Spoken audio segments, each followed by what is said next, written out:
கணம் கண்ட தெய்வமே கலியுக வரதனே ஆறுமுகமான குரு அறிந்திட்டேன் உன் மகிமை. இக்கணமே வருவாய் என் ஸ்கந்த குருவே, நீ என்னை காத்திடவே எனக்கு நீ அருளிடவே. அரைக்கணத்தில் நீயும் ஆடி வருவாயப்பா, வந்தனை தடுத்து வலிய ஆட்கொள் வரத குரோ. அன்பு தெய்வமே ஆறுமுகமானவனே சுப்பிரமணியனே சோகம் அகற்றிடுவாய். ஞானஸ்கந்தரே ஞானம் அருள்வாய், நீ ஞான தண்டபாணியே என்னை ஞான பண்டிதனாக்கிடுவாய்.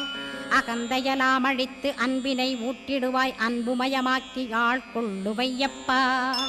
அன்பை என் உள்ளத்தில் அசைவின்று நிறுத்திவிடு, அன்பையே கண்ணாக ஆக்கி காத்திடுவாய். உள்ளும் புறமும் உன்னருளாம் அன்பையே உறுதியாக நானும் பற்றிட உவந்திடுவாய். எல்லை இல்லாத அன்பே இறைவழி என்றாய் நீ, அங்கிங்கென